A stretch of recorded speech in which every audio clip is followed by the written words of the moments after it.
Hello everyone, Seraphin here, welcome back for some more Fire Emblem Path of Radiance. I'm gonna go ahead and apologize in advance for the last couple of episodes. I know I disclaimed them in the beginning, but I did get my audio issues figured out. It took me a little doing, but suffice to say it was not something I had foreseen.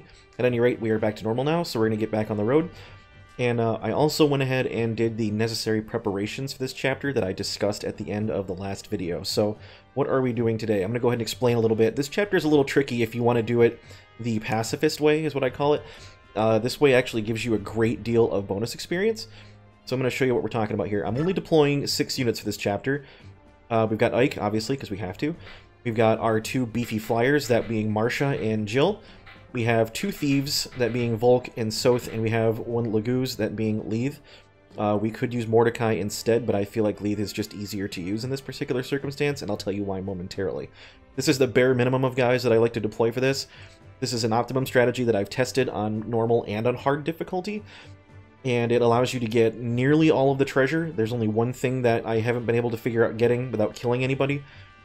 And it allows you to clear the map without killing anybody except the boss that you have to do, because it's the requirement for clearing the chapter, and it gives you the optimum number of bonus experience. So, what are we doing today? We're going to go ahead and try to clear this map out by defeating the boss, who is Morim up here, and nobody else. So everybody else on this map is a Laguz. We have various different flavors of Laguz. As you can see, these ones up here are tigers. We have some hawk and raven Laguz, as well as some cat Laguz on this map. So every different variety that we've encountered thus far is available as an enemy on this map. You notice all of them are untransformed as of yet, but all of them have varying degrees of gauge that is filled up. So on the very first enemy phase, some of them will transform immediately, namely like this guy right here. He's at 18, that'll fill right up to 20 on his turn. A lot of the other ones are nowhere near that, and they'll just kind of transform in phases over the course of several enemy turns. Our goal is going to be to clear this in possibly as few as 3 turns. It may require a 4th one, I'm not sure. It depends on how quickly Marcia can take down Morim. And let's talk about Morim, actually, since we're here. This guy is, for lack of a better term, a beast. He's a level 9 tiger, and his stats are pretty fantastic. You'll notice that they're actually slightly lower than they would otherwise be. That is because he's equipping the Demi-Band. So this allows him to stay in tiger form permanently, but it slightly lowers his abilities. Now, you might think, oh, why would you ever use this thing? It's actually incredible, and you do get one of these later on, and it's amazing. It allows you to deploy your really powerful Laguz, and even though they have a slight detriment to their stats, they'll still be more than a match for just about anything that the enemy can throw at you. So we see here that Morim has an effective speed of 17, meaning that he can only be doubled by somebody with 21 speed or higher. Now, for unpromoted units, the speed cap is 20 for anybody. So even my fastest thief would only have 20 speed, and therefore they could not double. However, what I ended up doing is feeding Marcia a lot of my bonus experience that I earned from previous maps, and I have promoted her. She is a level 1 Falcon Knight, as we can see here, and she has exactly 21 speed. I was able to get her speed capped before promotion, and when she promotes to a Falcon Knight, she happens to gain exactly 1 extra point of speed. So Marcia is capable of doubling Morim, and she has exactly 17 strength, which is perfect because that's how much this Laguz lance weighs, and therefore she will not lose any speed from wielding it, and she should be able to double and defeat Morim in a single round of combat. Now, if only it was as easy as sicking Marcia on the boss and having that be the end of the chapter. Well, unfortunately, while it's possible to do that, I think, I also want to get the various buried treasure, because this is a Fire Emblem game and this is a desert map. There's buried treasure, and there's a lot of it. I believe there is actually somewhere in the ballpark of 12, maybe not 12, but more like 10 items. But there also is another little secret you can get on this map that requires either Leith or Mordecai to be on the map. That is why we're deploying her. So Marcia is strictly for the purposes of defeating the boss as quickly as possible, which, if I've done my math correctly, she should be able to do without too much trouble. We have Volk and Soth here for picking up all the hidden items as quickly as possible. Thieves are guaranteed to find hidden stuff on this map. It's not quite as bad as it was in Blazing Sword or Sacred Stones, where they had just an increased chance. They are pretty much guaranteed to pick up hidden items on this map, which is great. So we've got Soth and Volk for that. Ike is forced deployed. We can't not deploy him. He's really just going to be here to do a whole lot of nothing. I'm just going to keep him out of everybody's way, because as you can see, with his pretty impressive stats, he is capable of destroying Lagoos even in their transformed state, and I don't want him anywhere near them, so we're just going to keep him out of the way. And then Jill is here for ferrying Leith around, because we need Leith to a very specific spot very quickly, and Jill will get her there. Jill is bulky enough on this Wyvern to be able to pick Leith up even in her transformed cat state, which is perfect, and we'll be ferrying her off into another direction, and I will get there when we start the map up here. Suffice to say, I think what we're going to do is try to get everything done as quickly as possible and make for the boss right away. I've done this successfully a couple times, but something inevitably always goes a little bit not according to plan, so hopefully we don't run into too many hang-ups. I guess we'll go ahead and see how that turns out.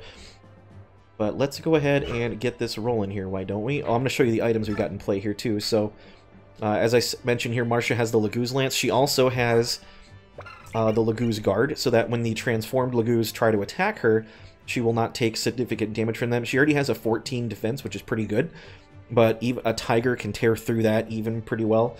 So this will cut whatever damage she would take in half from the Lagoos enemies, which is fantastic. And I did give her an iron sword that she's now capable of using, now that she's a promoted Pegasus Knight.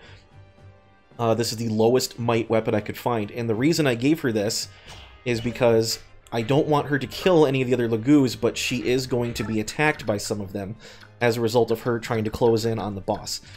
So with the low might weapon that she has, and her strength is not too high, she should be able to attack them. She'll double them, obviously, but she won't kill them in a single round of combat unless she crits for some strange reason, which is certainly possible. Unfortunately, I'm just hoping it doesn't happen. And what happens is, you can wound the Lagoos all you want, as long as you don't kill them. And when a Lagoos enemy, or any enemy in this game rather, goes below a certain health threshold, they will forego trying to continue pressing the attack and move toward the closest healing item that someone has. So this, not this guy down here, I think. Yeah, this guy's got a vulnerary, so if any of these guys get hurt, they're going to make toward the closest of their friends that has healing items. They'll trade it away from them and they will use it, and they will continue to use healing items until they are above a certain health threshold. Now, unfortunately, there's not very many enemies on this map that have healing items. This guy does right here too, thankfully. But as long as we can stave off their attacks and keep them occupied trying to heal themselves and not getting in my way, then this should not be too much trouble. There's a couple more guys over here, I think, that have vulneraries too, like this guy. Nope, not him. This guy does. Okay, there's like 3 or 4 enemies that have vulneraries. As long as there are healing items and they're within reasonable proximity, the enemies will stop trying to press the attack and get themselves killed and go try to seek out some healing. That will work to our advantage.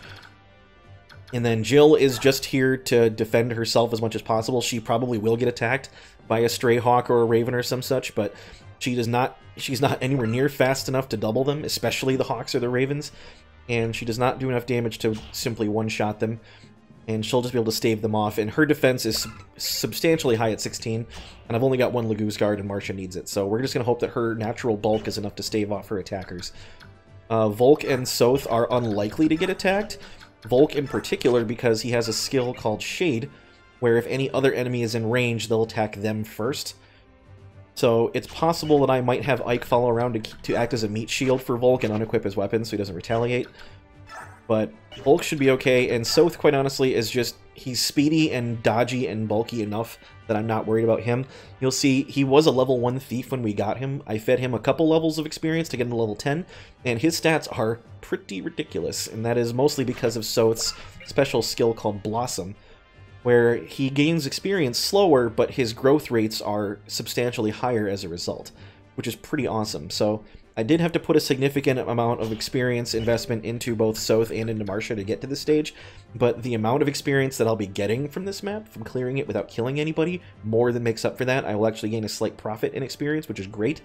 And I have a level 10 thief that doesn't steal money whenever he opens a lock from me, and I have a promoted unit already, so I think it's well worth the investment. That being said, we're going to go ahead and get started in just a moment here. Let's go ahead and make sure I have everybody in position. I think so. So let's go ahead and make sure that we are all saved up here, just to make double sure, because I don't want to screw anything up.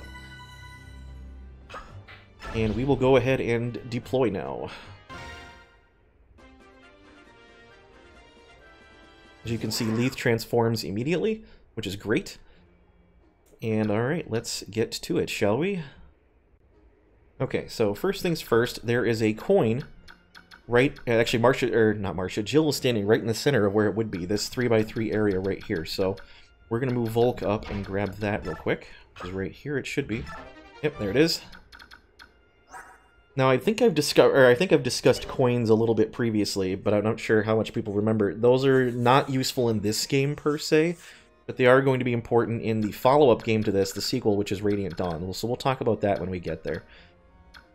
And then the next thing we're going to do is actually have Leith come over here, and we're going to shove Volk, because when this guy transforms next turn, he will be just in range to move up and attack Volk, and we don't want that. So we're going to push him out of the way with Leith here. And also this will get him closer to where he's going next, which is up in this direction here. And then we're actually going to go ahead and rescue Leith with Jill. And we're going to start flying her up this direction, because we're trying to get Leith up over this little mountain ridge here and up into this corner. And we will talk about why that is important momentarily. We're going to go ahead and fly Jill up here. That Laguz that I'm flying next to does not transform this next turn. His gauge is not high enough. I think they go up by 4 points at the start of their turn. So this guy will transform, but this guy will not. And I don't know if either of these birds do. This bird will, this raven will, but this hawk will not. And that raven, honestly, is not going to be that threatening to Jill, even transformed. They don't do a great deal of damage, ravens, typically, especially at this stage in the game, so... And Jill has just got a monstrous amount of defense. This guy doesn't transform at all, not for quite some time. So, Soth is going to run over here, and there is a scroll. I believe it's right on the ground right here. Yep, we got a guard scroll, which is cool. We'll talk about that sooner or later. And then Marcia is just going to go and start, I guess, getting in position to harass the boss. This is going to be tricky because I need to keep her far enough away that she doesn't accidentally murder anybody. But I also don't want them to form up around the boss and protect him. Because if I can't get to Morim to kill him, it's going to be a really interesting fight. So let's go ahead and get Jill... Not Jill, I keep getting my flyers mixed up. Let's get Marcia flown up around here. I might have put myself in the Hawk's range, just to keep him away from me after I hit him once. I believe he has 7 movement when he transforms, so if we go right here, it should be good enough. And again, we're going to keep her sword equipped until it's time to take out the boss, just in case she decides to try to attack or retaliate against someone and kill them. And then again, we're going to keep Ike well out of harm's way. I'm going to put him over this way just a little bit. Actually, I could just keep him down here, couldn't I? Yeah, let's move him over here. I want to make sure he's not in range of accidentally murdering anyone, as Ike is sometimes wont to do, unfortunately. So you see those 2 tiger Laguz up by the boss have transformed, so has that cat, and so has this raven, and that hawk. We got 5 enemy transformations. Oh, let's make that 6, excuse me. 6 enemy transformations on the first turn. This guy goes for Jill, but again, I'm not too worried. Even though she's carrying Leith and is slowed down quite a bit, that raven does no damage to her whatsoever. And she'll retaliate in kind. One more lance poke like that, and the bird will not be dead, but he'll be substantially wounded that he will try to fly away and recover himself. And again, I don't believe Marcia should be able to kill this hawk. I did a substantial amount of math before this chapter started that I did off screen, but I believe I calculated properly. She should not kill this hawk. Nope, she does not. She leaves him with exactly 2 hit points, which is perfect, because now he's going to run away and try to heal, and get the crap out of my way. That bird is going to try to go for Soth when the time comes to transform, but he's not transforming for quite a while. In fact, I don't think he will before we finish the chapter, so it shouldn't be that big of a deal. Alright, turn 1 went off without a hitch, that's good. Let's see if turn 2 does the same. So, the next item is up this way. I think the Laguz is actually standing on it. Let me make sure I got a map here. He is standing on the bottom corner of it, but I can move around him, that's fine. So if I move right here... Actually, when does this guy transform? Not for a while. Okay, we're good. So if I go right next to him, I will collect the next item, which is a silver blade, I believe. I could steal his vulnerary, but I don't want to do that because I want the enemies to go use it, so they'll stay out of my way. We're just going to wait here and collect the silver blade. I'm definitely leaving that guy alone, because again, Marcia needs to be able to not kill people her first time out here.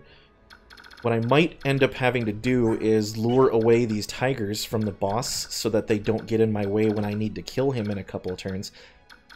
I might be able to do it next turn. I don't know for a fact, but let's see what if I can get. I can't quite get as far as I need to get. So we're going to need to use a 4th turn, unfortunately, but that's alright. So I'm going to go ahead and fly Jill up here, away from all the people and into the mountains.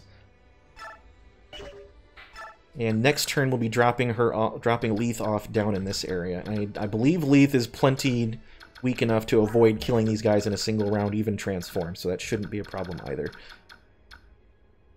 This bird might go for Volk now that I'm thinking about it, but Volk will not kill him. And Volk is not fast enough to double said bird either. Your odds of... No, he's actually just barely slow enough to not double that bird, which is good. You don't want to be doubling... If you're doubling Raven Lagoos, you must be doing something very right.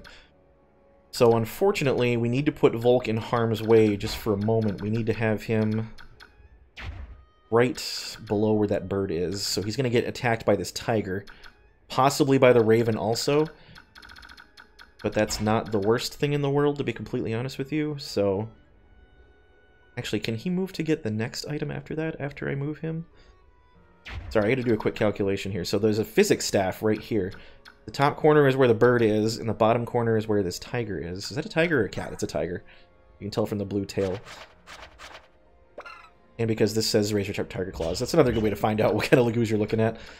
Tigers have blue tails, cats have yellow ones. I don't know why all the tigers and cats are all the same color. Especially because the transformed tigers are gray, they're not even blue.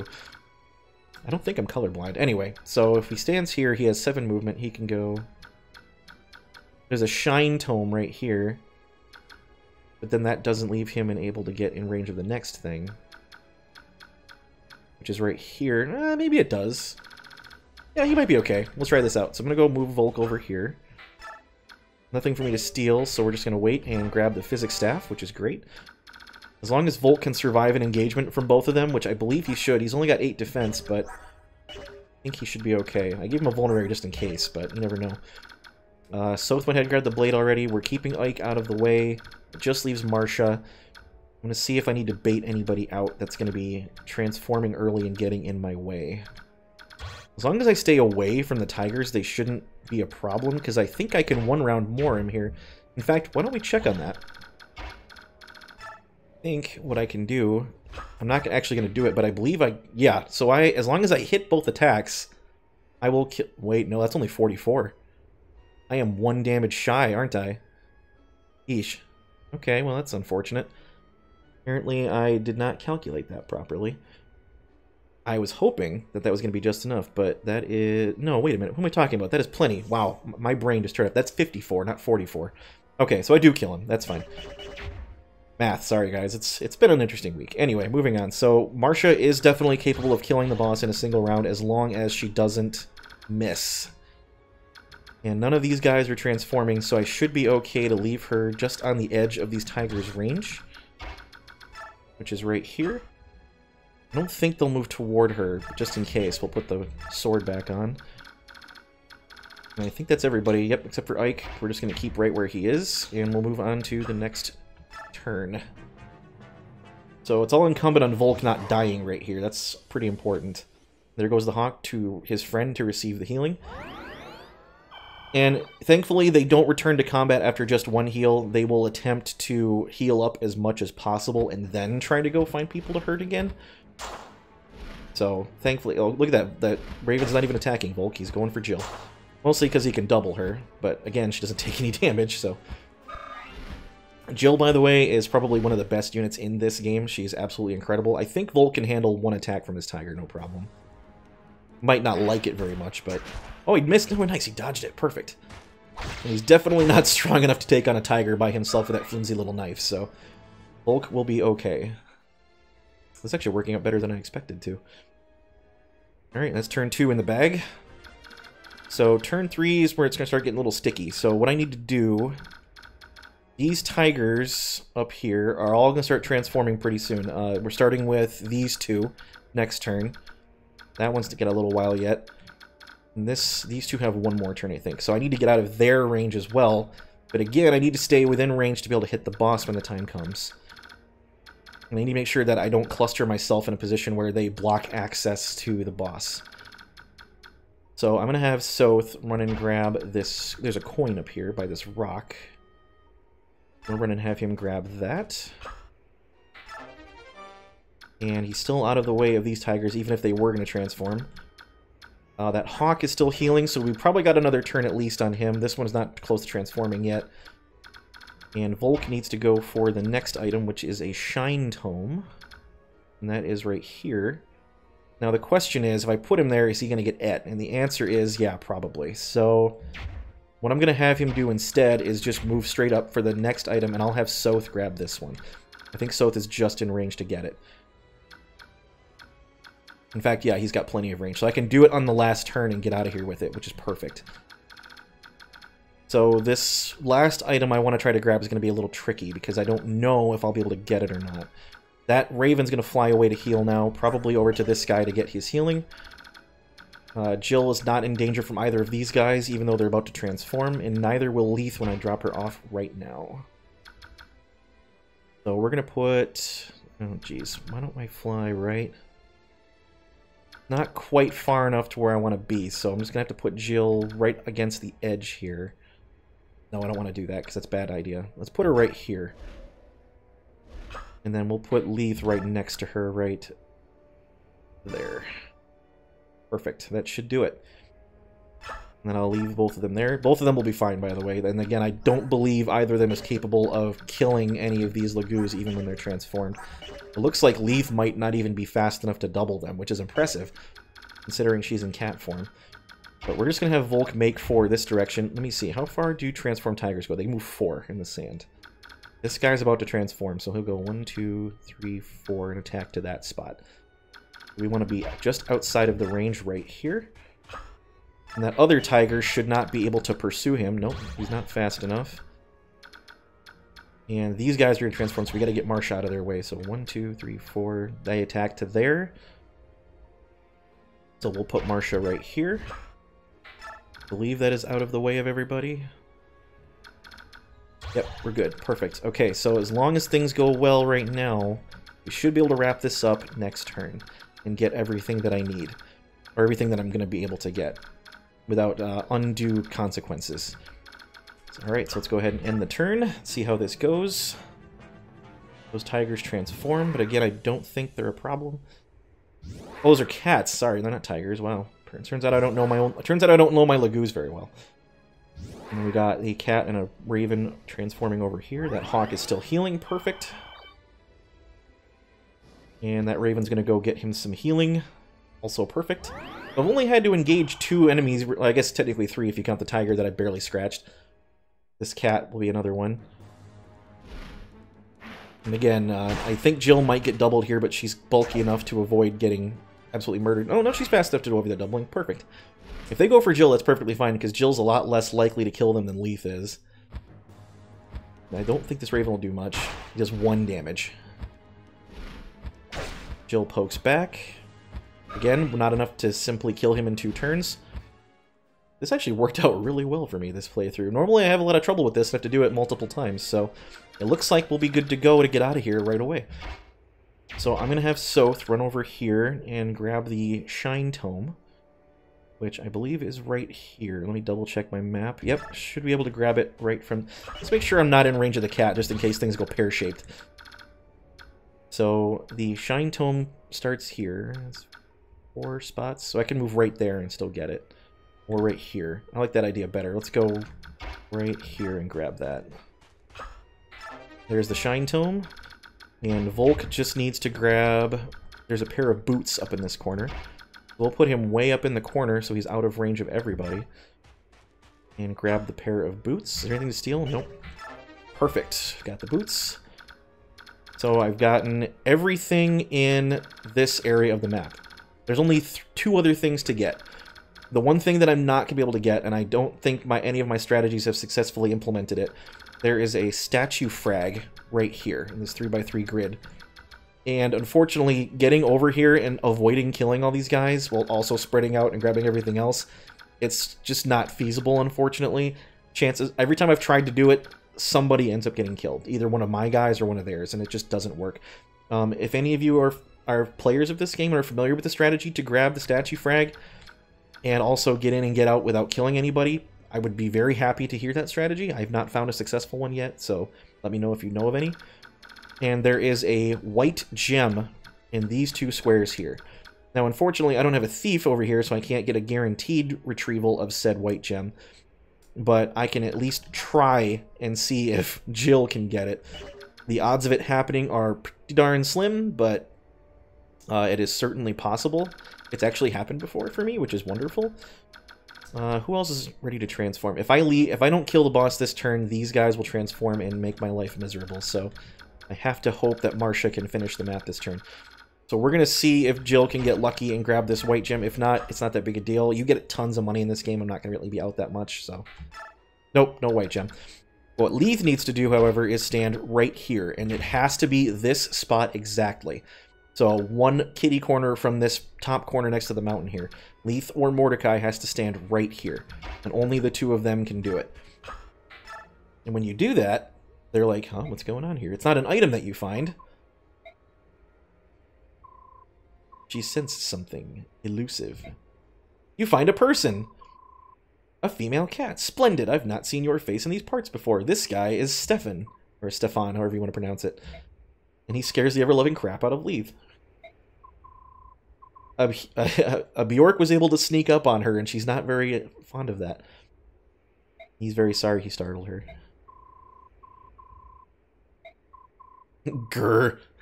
She doesn't like introducing herself to Bjork, apparently. I am Stefan. I live here in the desolate wasteland, playing at being a hermit. Interesting. Don't let me interrupt your life. Don't worry about it. Oh, I won't. And she's like, what do you want? Why are you still standing there staring at me? And we hear the recruitment theme, because we get this guy as a playable character. Apparently Stefan is interested in Gallia's beast tribes.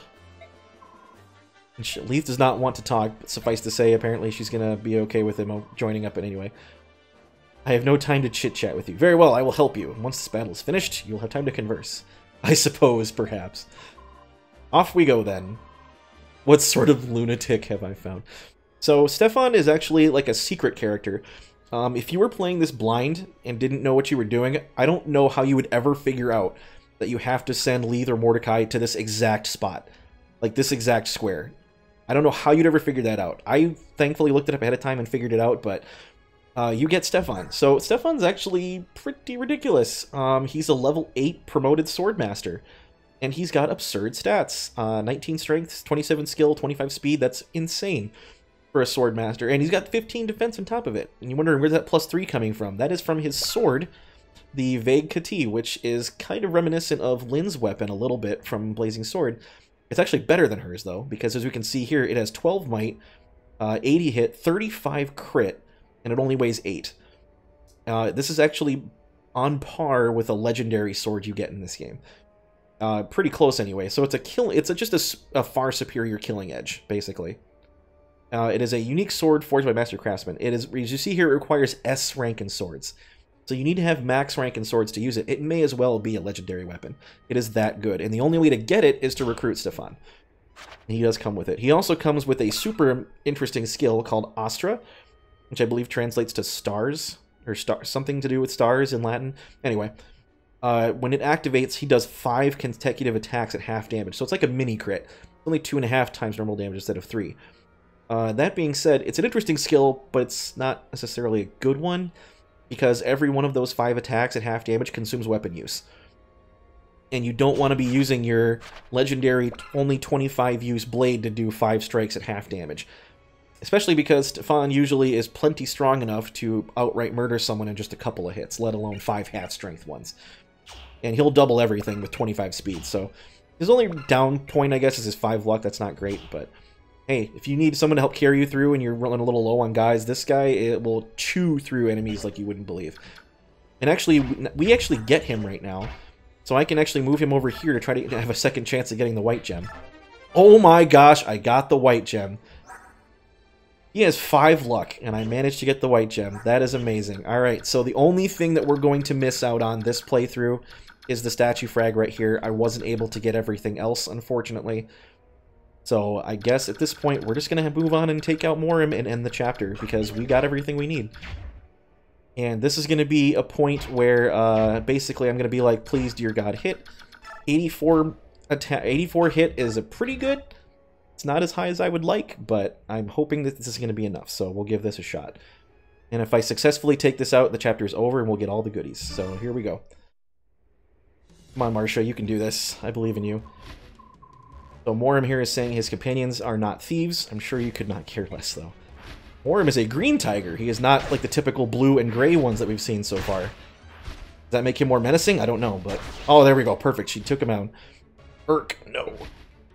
So there we are, ladies and gentlemen. That is a successful pacifist clear of the Feral Frontier, Chapter 15, with all but one of the treasures obtained, which I could not have asked for a better outcome, especially on my first try. That almost never happens. So we'll move Marsh out of the way. The chapter is now over. Morim is not dead, by the way. We've simply wounded him sufficiently to make him surrender, I guess. But as you can see here, he's just not dead. And Morim is the leader of this band. I'll resist no further. Take me with you or execute me. Oh, okay, well. Wasn't planning on it. Please let my companions go. Uh-oh, what do we got now? Here we see that robed boy that was in the intro of the chapter that was wearing a mask before, I guess, or a hood, rather. His name is Tormod, apparently.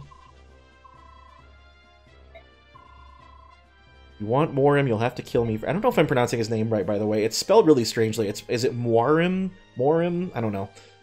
That's just how I pronounce it. So if I'm doing it wrong, I apologize. I don't know how to properly pronounce his name. He does look freaking cool, though, doesn't he? With that, like, the stripes on his face there. Oh, so wicked. He is a Bjork child. I claimed him when he was little more than an infant.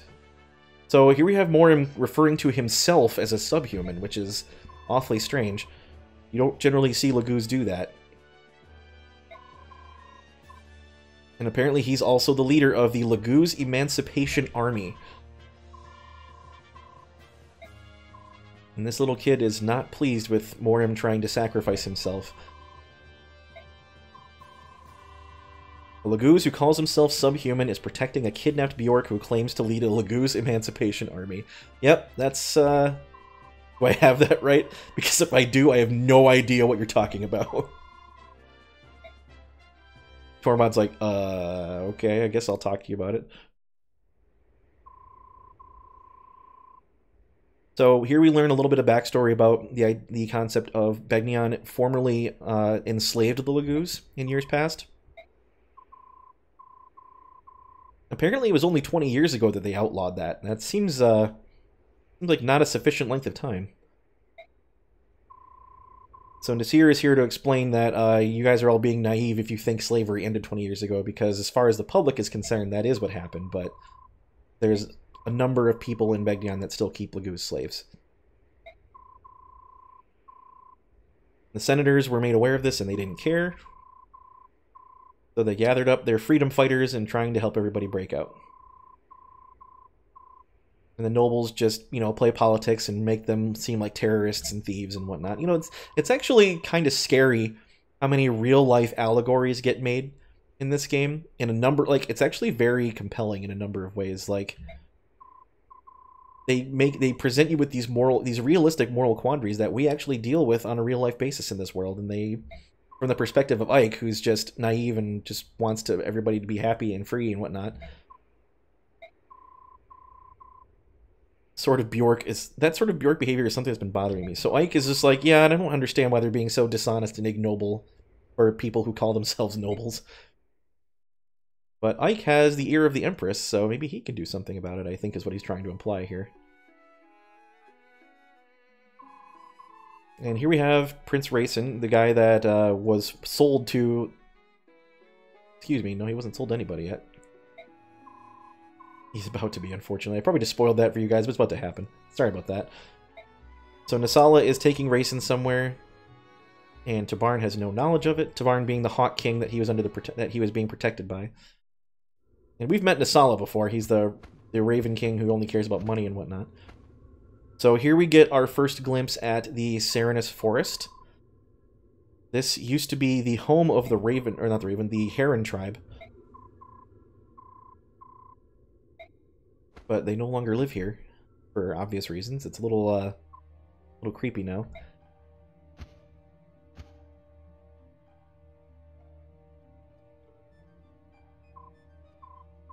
To Serenus Forest.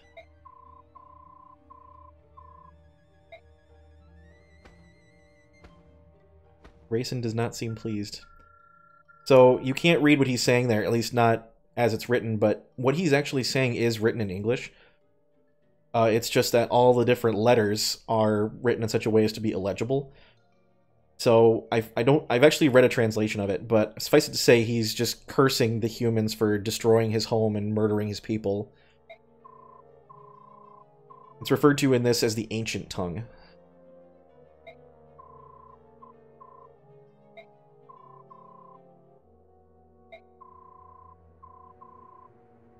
They used fire.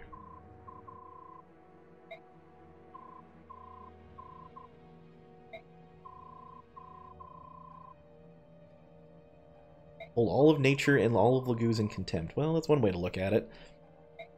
They are beneath contempt. Yeah, that's probably fairly true in certain cases. And here Rayson's like, listen, I'm sorry I yelled at you and called you a fiend and a jackwagon. And Nasala's like, it's fine. I'm certain that some noble has a villa in this area. Why don't we just go and check out and chill out there for the evening?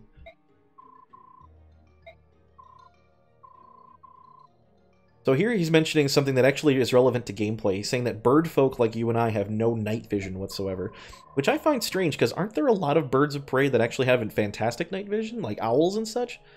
I guess ravens and herons aren't those kind of birds. They were captured by humans, they would surely be captured. They were what did I just say? If they were captured, they'd surely be captured. Yeah, you think? So here we stumble upon a York villa just lying around outside the forest here. Oh, you'll be eating those words in a moment. We are old friends, are we not? Well.